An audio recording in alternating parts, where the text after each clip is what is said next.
Hello, my name is Mary Rose, and I'm going to be reading The Kissing Hand by Audrey Penn today. I've chosen this book for first grade and kindergarten because it deals with separation anxiety and facing new challenges that you're afraid of and things you don't want to do, and I think a lot of first-year students experience those feelings. Okay, boys and girls, today we're going to read this story called The Kissing Hand. It was written by Audrey Penn, and the illustrations are by Ruth E. Harper and Nancy M. Leake.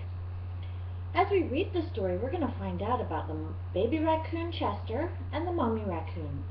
And we're going to find out what happens between them. So I want you to pay attention and listen as we read the story.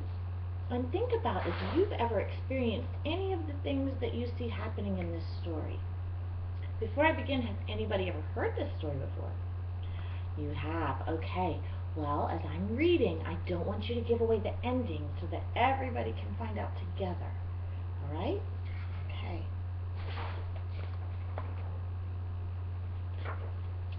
As I open to the title page, we see again that picture that we saw in the front of the kissing hand with the full moon and the mommy raccoon and baby raccoon.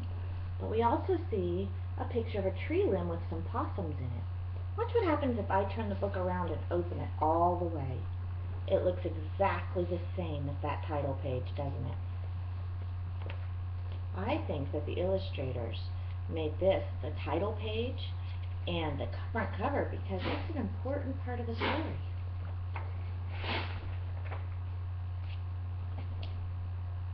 Chester Raccoon stood at the edge of the forest and cried.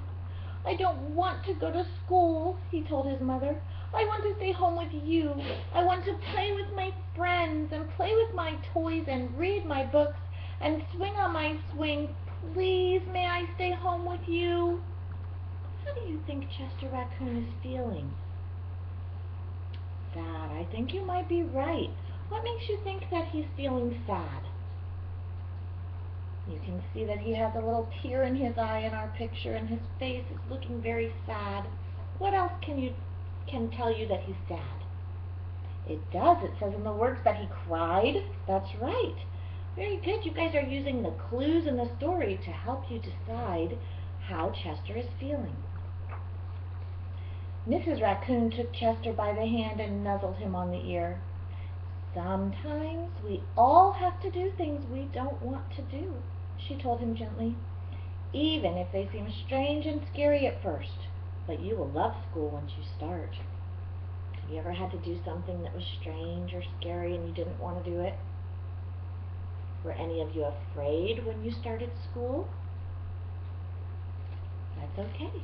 Let's find out how Chester and his mommy handle Chester's fear. "You'll make new friends, and you'll play with new toys. You'll read new books and swing on new swings. Besides," she added, "I know a wonderful secret that will make your nights at school seem as warm and cozy as your days at home." A secret. I wonder what her secret could be. Let me think. A secret that would help him feel better. Do any of you have any thoughts on what kind of secret might help him feel better? Oh, does that help you feel better when you're scared? Okay. Chester wiped away his tears and looked interested. "A secret? What kind of secret?" "A very old secret," said Mrs. Raccoon. "I learned it from my mother, and she learned it from hers. It's called the kissing hand." "The kissing hand?" asked Chester. "What's that?" I noticed when I turned the page here, now that they're talking about the secret, and Chester is a little more excited than scared, that the page, the illustration got a bright yellow instead of the darker color it was at the beginning. Did anybody else notice that when we turned the page? "I'll show you." Mrs. Raccoon took Chester's left hand and spread open his tiny fingers into a fan. Leaning forward, she kissed Chester right in the middle of his palm. Chester felt his mother's kiss rush from his hand up his arm and into his heart. Even his silky black mask tingled with a special warmth. I think that kiss made Chester feel better. Mrs. Raccoon smiled. "Now," she told Chester, "whenever you feel lonely and need a little loving from home, just press your hand to your cheek and think, 'Mommy loves you, Mommy loves you.' And that very kiss will jump to your face and fill you with toasty, warm thoughts." She took Chester's hand and carefully wrapped his fingers around the kiss. "Now, do be careful not to lose it," she teased him. "But don't worry. When you open your hand and wash your food, I promise the kiss will stick." Do you think that the kissing hand is going to make Chester feel better? Some of you do and some of you don't? Okay. Well, let's find out how Chester feels now that he has this kissing hand secret from his mom. I like the hearts around Chester to show that the kissing hand is helping him to feel loved. Chester loved his kissing hand. Now he knew his mother's love would go with him wherever he went, even to school. That night, Chester stood in front of his school and looked thoughtful. Can you look thoughtful? Suddenly, he turned to his mother and grinned. "Give me your hand," he told her. What do you think Chester's going to do with his mother's hand? Oh, you think he might give her a kissing hand too? Let's see. Chester took his mother's hand in his own and unfolded her large familiar fingers into a fan. Next, he leaned forward and kissed the center of her palm. "Now you have a kissing hand too," he told her, and with a gentle "goodbye" and "I love you," Chester turned and danced away. How do you think Chester's feeling about going to school now? You think he's not afraid anymore? What would tell you that when we read this page or when you look at the illustrations? What might help you decide that Chester is not afraid anymore? Oh, because it says he turned and danced away. Sure, if you're afraid, you're not probably going to dance away, are you? Yeah. And he just gave her a kiss and said, "I love you, and I'll see you later," didn't he? This is true. So, from the beginning of the story, when Chester was afraid, to the end of the story, did Chester stay the same? He didn't. He changed. His feelings changed because the way he was thinking about school changed. Mrs. Raccoon watched Chester scamper across a tree limb and enter school, and as the hoot owl rang in the new school year, she pressed her left hand to her cheek and smiled. The warmth of Chester's kiss filled her heart with special words. "Chester loves you," it sang. "Chester loves you." And there at the end we can see the hoot owl teacher and all kinds of nocturnal creatures that are going to night school. And on the very last page we see the sign language symbol for "I love you." Can you guys try that? You're going to keep your thumb, your first finger, and your pinky up, and you have to put down those middle two fingers. It's a little tricky. If you need to use your other hand to help you do it, go right ahead. Wonderful. Well, I love all of you too, and I'm glad that we read this book together.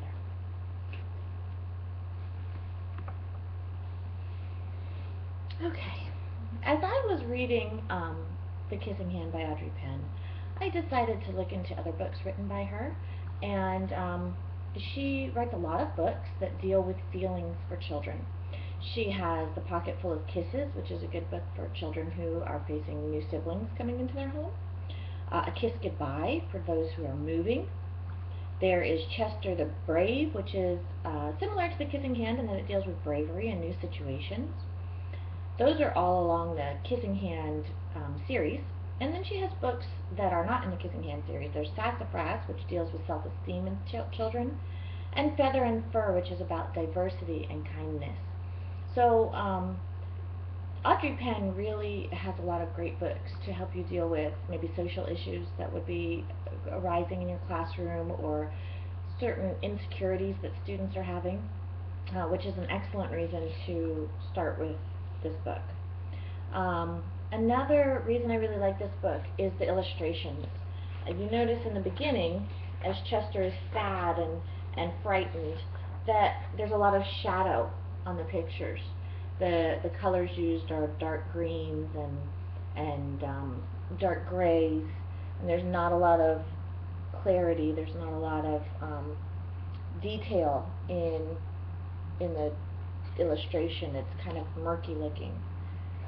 And then when Chester starts thinking about the things he likes, we see that the page gets brighter. All the colors become brighter. Chester is more detailed. And then, of course, as I mentioned during my reading, we come to the page where Chester learns about the secret, and that page is very bright. The pages remain bright as he's learning the secret and how it works, and that it's permanent and won't run away. And then even here, when the page darkens again, we have the bright moon, which casts lots of light on the picture and brightens all of the dark colors, so that we still are hopeful and cheerful as we face our new day at school. The last reason that I chose to read this book was the characters. I like Chester. He starts out the story as a timid little raccoon, and we see that on page 1 when he doesn't want to go to school, that he wants to stay home with his mom, and the words tell us that he's crying. The illustration has tears on it on that first page. And then Chester becomes thoughtful after he finds out about the secret, and he gives his mother a kissing hand before he goes to school. And the story actually used the word thoughtful as a character trait of Chester.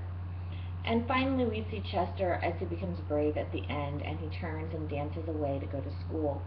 So children can see that Chester's feelings change from the beginning of the story to the end of the story, which is one of the critical thinking skills that can be incorporated into this book, because our feelings are really just products of our thoughts.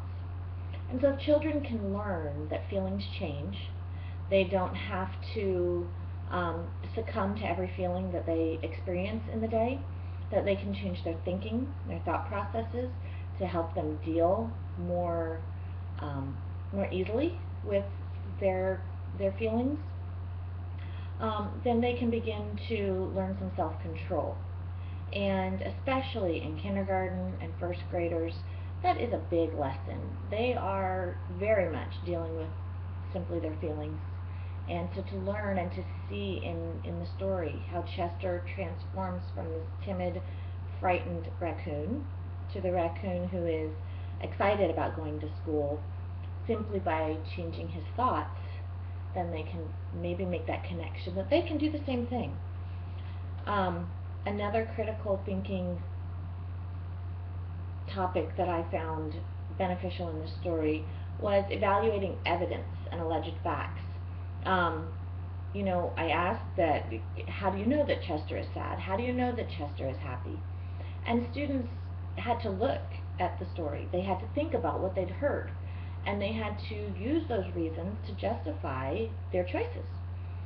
This is an important thing, because students need to learn how to think on their own. They need to learn how to evaluate facts and how to evaluate things that they read, because not everything can be taken at face value. And the earlier we start to teach students to think of their own, the better off they will be as they grow and change. I also like this story to help with the critical thinking skill of generating or assessing solutions. students could discuss ways that they have faced fears, ways that they have accomplished getting over something that they're afraid of, and whether they thought that that was a better solution than Chester's or a worse solution than Chester's. They can compare and contrast their solutions to one another's solutions. Always being important to point out that it doesn't necessarily mean that everyone's solution is best for all the students, that my solution is not best for you and your solution is not necessarily best for me. But let me look at all the solutions available and choose what's going to work best for me. So that is the end of my book talk. Thank you for joining me. Bye-bye.